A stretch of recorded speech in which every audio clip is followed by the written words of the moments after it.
Juffrouw Sukarno, van harte welkom vanavond deze avond bij een bijzondere eer voor ons dat we jullie hier mogen aantreffen. Vooral omdat ik persoonlijk contact heb met uw vader en u de prijs gesteld heeft dat ik ingegaan ben dat ik met u hier voor de mensen een persoonlijk onderhoud voor de mensen in Nederland die kijken en die luisteren. Zou ik u een paar persoonlijke vragen, misschien ook een paar algemene vragen mogen stellen. Zal u dit de prijs? Of... Gaat uw gang, meneer? Maak plezier. Juffrouw Sukarno. Op de eerste plaats zou het zeer... U weet, ik heb uw vader getroffen in Indonesië. En daar in Indonesië zijn zoveel kinderen en zoveel moeders en zoveel vaders. Zou op de eerste plaats u juist de naam mogen vernemen? Mijn naam is Tanja, meneer. Tanja, hele mooie naam. Applaus, dames en heren.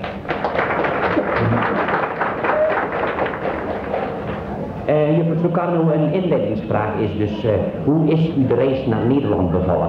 Bevallen, meneer? Ik ben helemaal niet bevallen. Juffrouw Sukarno, dat is natuurlijk, zal misschien een taalmoeilijkheid zijn, maar mijn vraag was dus, heeft u een prettige reis naar Nederland gehad? Inderdaad heb ik een leuke reis gehad. Ik kan wel zeggen, ik heb echt genoten, meneer. Ja, echt genoten.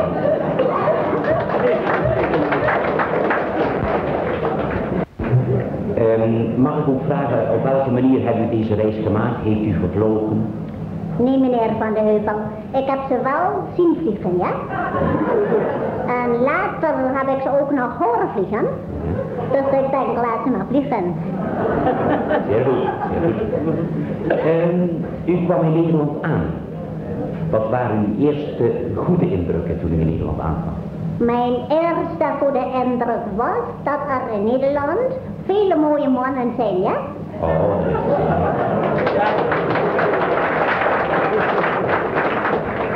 vele mooie mannen met kuiltjes en wangen, ja? Zo, dus dat schijnt iets bijzonders te zijn, juffrouw Tanja. Hebben de mannen in Indonesië geen kuiltjes in de wangen?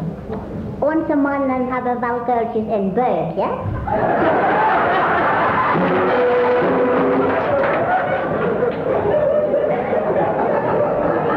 Maar ik vind het niet mooi.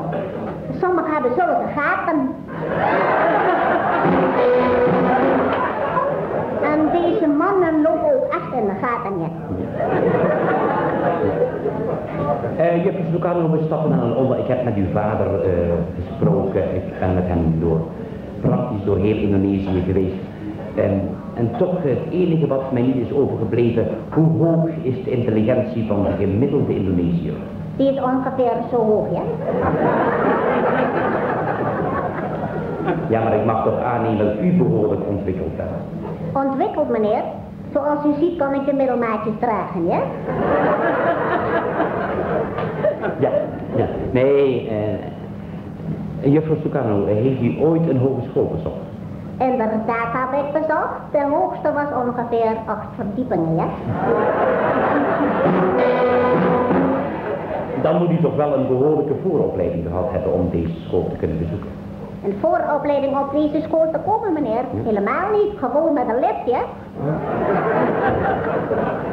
Ja, we zullen even naar een ander onderwerp overgaan. Ik heb uw vader, ik heb de hele familie mag ik iets zeggen. Want ik zal u laatste vraag, een persoonlijke vraag, juffrouw Tanja.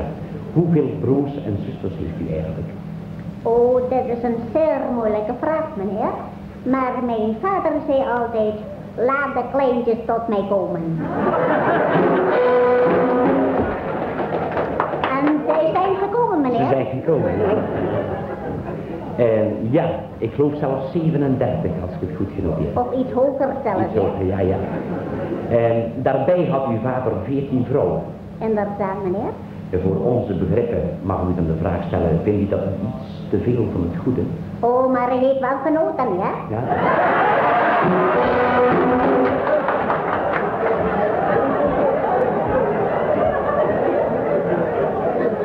Als ik juffrouw Tanja de slotsom mag trekken, 14 vrouwen, 37 kinderen, mag ik veronderstellen dat de pil in Indonesië niet bekend is. Oh, mijn vader kon ze anders wel een pil geven, ja?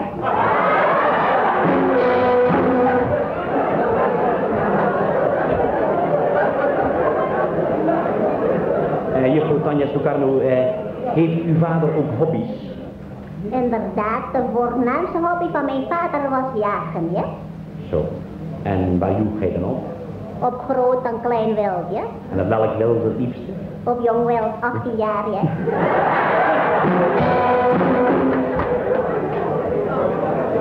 Ja. En dan had hij zeker veel succes. Hij schoot meestal raak, meneer.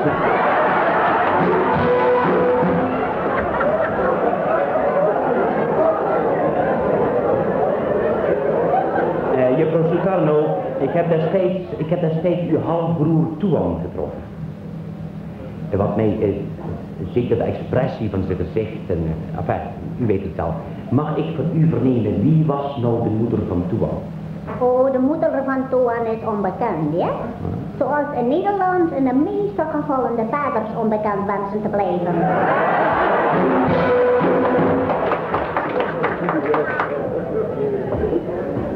Juffrouw Tanja, het mooiste eiland wat ik gezien heb in Indonesië, dat is in de wereld ook bekend, dat was Bali. Bent u ooit op Bali geweest?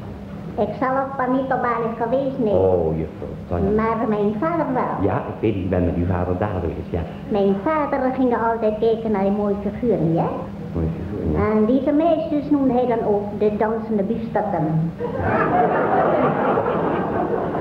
Ik weet niet wat hij met biefstukken bedoelt, maar ik weet wel dat hij graag aan deze dingen kluist, ja? En zodoende is hij een echte Bali-kluiper.